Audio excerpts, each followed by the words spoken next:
안녕하세요 여러분, 나이타입니다. 이번 영상은 일본 생활에 대해서 부정적인 영상과는 반대로 일본 생활에 대해서 희망적인 이야기를 해보려고 합니다. 이번 영상도 제 개인적인 경험을 통한 내용이므로 참고 영상으로서 봐주신다면 감사하겠습니다. 저를 모르시는 분들을 위해 간단히 제 소개를 드리자면 8년 정도 전에 워킹홀리데이를 통해 일본에 와서 취업을 하게 되어 현재 도쿄에서 회사원을 하고 있고요. 사이타마의 한 조그만 마을에서 집을 구매해서 일본인 와이프랑 혼혈 아들 유타와 함께 살고 있습니다. 여러분들은 일본 생활하면 어떤 이미지가 있으신가요? 아마 여러분들 중 대부분은 짱구 아빠의 이미지를 떠올리실 텐데요. 도심에서 떨어진 곳에 살면서 만인전차를 타고 도쿄에 출근하고 매일 잔업에 월급은 오르지 않고 세금은 비싼 이미지가 있으실 겁니다. 하지만 실제로는 그런 부분도 있고 아닌 부분도 있습니다. 일단 만인전차로 출근하는 것은 맞습니다. 짱구 아빠가 사는 지역이 사이타마의 카스카베라는 지역인데요. 도쿄 중심가까지의 거리를 보면 전철로 1시간 정도 걸리는 것으로 나오네요. 물론 9시에 출근한다는 가정하에 7시 30분쯤 전철을 타게 되면 한국보다 더 심한 만인전차를 타고 도쿄로 이동하게 됩니다. 하지만 출퇴근 시간을 제외한 근무 시간에 대해서는 어떨까요? OECD 평균 근로시간을 나타낸 통계를 가져와 보았는데요. 한국의 근무 시간이 평균 1900시간인 것에 비해 일본의 근무 시간의 평균은 1600시간으로 나와 있습니다.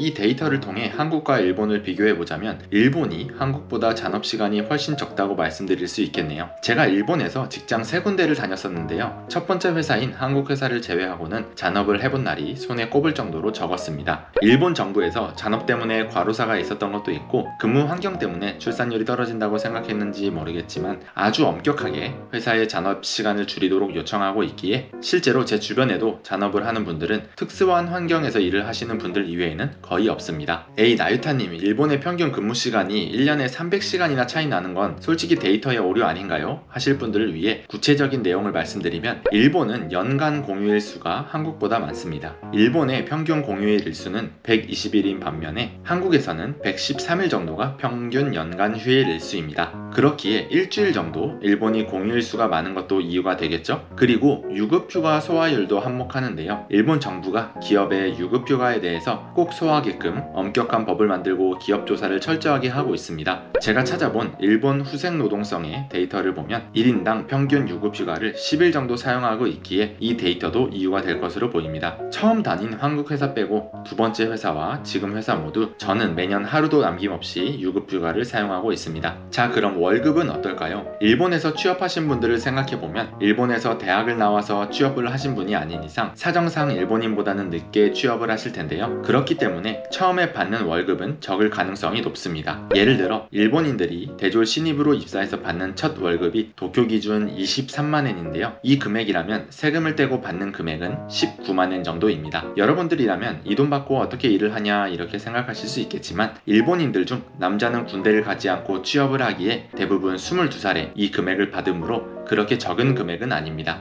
일본인 성인 남자라면 30살에 회사 8년차가 되는데요. 일본에서 30살 기준 평균 연봉은 392만엔으로 한국 돈 연봉 4천만원 정도입니다. 이 금액이 적다고 생각하시면 할 말이 없지만 최근에는 일본인 모두 맞벌이를 하기에 동거를 하고 있는 이성 친구가 있거나 일하는 배우자가 있는 경우에는 어느 정도 경제적으로 괜찮은 생활을 할 수 있습니다. 한국에서는 승진을 하고 빨리 성공해서 돈을 엄청나게 벌고 싶은 마음이 크겠지만 일본은 종신고용 사회이기 때문일지는 몰라도 돈을 많이 벌기 위해서 승진을 하는 성공욕보다는 안정적이고 화목한 가정을 꾸리는 삶을 추구합니다. 나유타님, 그럼 일본에 어느 정도 나이가 있는 상태로 가면 연봉도 낮게 시작하고 잘 오르지도 않는 것 아닌가요? 라고 생각하실 분들도 많겠지만 꼭 그렇지만은 않습니다. 저 같은 경우에도 거의 30이 다 된 나이에 와서 처음에는 연봉 300만엔, 그러니까 한국돈 3천만원으로 시작했지만 관련 업계에서 수년간 일하며 경력을 인정받고 이직을 하면서 지금은 당시의 연봉의 2배 정도를 받고 일하고 있습니다. 제 채널의 다른 영상의 댓글을 보시면 일본에 어떻게 정착했는지 말씀해주시는 선배님들이 있으니 이 영상을 다 보신 후에 참고해주시면 감사하겠습니다. 세금 같은 경우에는 사실 한국보다 일본이 많이 비싼 건 맞습니다. 특히 주민세 같은 경우에는 한국에서는 월 5천원 정도로 알고 있는데요. 일본에서는 한국 돈 20만원씩 내는 건 기본입니다. 결국 제 체감상 일본 생활에서의 세금은 급여의 25% 정도를 납부한다고 느껴집니다. 이렇게 일본에서는 한국보다 세금을 많이 내기 때문에 살기 어렵다고 생각하는 분들이 유튜브에 영상을 올리시는데요. 이분들은 아마 일본에서 얼마 살지 않은 분들이거나 일본 생활에 적응을 잘 못하신 분들이라고 있다고 생각합니다. 일단 제 영상을 꾸준히 보신 분들은 아시겠지만 일본은 외국인이어도 직장을 수년간 다니고 있고 대출이나 신용카드의 체납 이력이 없는 경우에는 35년 주택론으로 맨션이나 단독주택을 구매할 수 있습니다. 무려 0.3% 정도의 변동금리로 1금융권 은행에서 자신의 연봉의 8배부터 10배까지의 금액을 빌릴 수 있는데요. 자본금 전혀 없이 풀 대출로 집을 마련할 수 있습니다. 저도 지금 한국 돈으로 6억이 조금 안 되는 금액으로 사이타마 지역의 조그만 마을에 있는 단독주택을 신생은행이라는 곳을 통해 35년 주택론으로 구매했는데요. 일본에서 비교적 넓은 집에서 만족하며 생활하고 있습니다. 일본은 이렇게 저처럼 수요에 대한 세금 공제도 많은데요. 매년 연말정산에서 주택론에 대한 세금 공제로 제 기준으로서는 약 30만엔 정도를 돌려받습니다. 더 자잘자잘한 세금 공제에 대한 내용들도 많지만 나중에 다른 영상을 통해 더 자세히 말씀드리겠습니다. 그렇게 일본의 세금이 한국보다 비싸다는 것은 맞지만 한국이 세금이 싸서 좋다는 정말 단순한 계산이 아닌 장기적인 생활에서의 주택론이나 자동차론 등의 장점, 그리고 수많은 자잘한 세금 공제 같은 것을 생각해보면 일본이라는 나라는 셀러리맨으로 성실히 일을 하고 사회를 발전시키기 위해 꾸준히 노력을 하는 사람은 수많은 혜택을 받으며 생활할 수 있는 나라입니다. 마지막으로는 연애 이야기를 조금 해보고 싶은데요. 일본은 성인이 된 후에 연애를 시작하게 되면 어느 정도 신뢰관계가 생긴다면 동거를 하는 것이 기본입니다. 한국에서는 자신의 연인이 동거했다는 것이 이해가 되지 않겠지만 일본에서는 오히려 동거를 하지 않는 것이 이상하게 보일 정도입니다. 일본인들은 도쿄에 회사가 있어도 도쿄에 살지 못하는데요. 아시다시피 비싼 월세 때문에 도내에서는 살 엄두를 내지 못합니다. 하지만 만약 연인이 생기고 동거를 하게 된다면 생활비나 월세를 반반 부담하게 되므로 도쿄 도내에서도 어느 정도 괜찮은 집에서 생활할 수 있습니다. 결혼을 말씀드리면 제가 언제나 입이 아프도록 말씀드리지만 일본은 상대방의 재산이나 부모님 노후 준비 같은 한국에서 현실적이라는 단어로 포장하는 조건을 따지기보다는 서로 같이 생활함에 있어서의 조화를 중요시 생각합니다. 그렇기에 일본은 사랑만으로 결혼을 한다는 이야기도 맞는 말인데요. 일본에서는 성인 남녀가 서로 좋아해서 동거하며 살아가고 서로 같이 일을 하게 된다면 경제적인 어려움은 거의 없어서 없지 않은 살림으로 결혼을 하게 되고 가족이 되어 아이를 낳고 집이나 자동차도 구매하여 평범하고 행복하게 살아갑니다. 그렇기에 한국에서 힘든 연애를 해오셨던 분들이라면 일본에서는 훨씬 더 행복하게 지내실 수 있다고 생각합니다.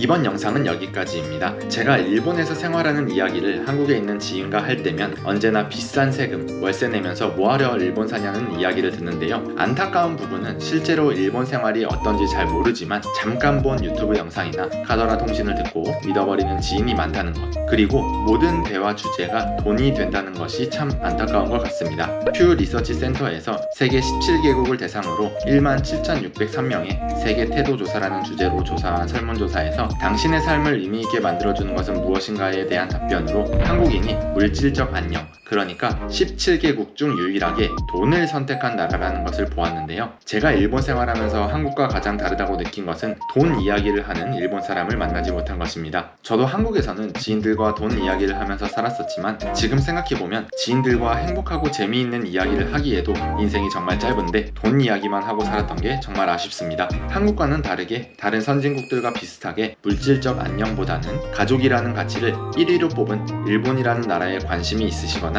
일본 생활을 검토하시는 구독자님들이라면 이번 영상을 통해서 일본 생활에 희망을 가지셨으면 좋겠으며 일본 생활에 대해서 부정적인 이미지만 가지고 계신 분들도 조금이라도 인식 개선에 도움이 되었으면 좋겠습니다. 이번 영상이 조금이라도 도움이 되셨다면 구독과 좋아요를 잊지 말고 꼭 부탁드리며 다음 영상도 기대해주세요. 마타네.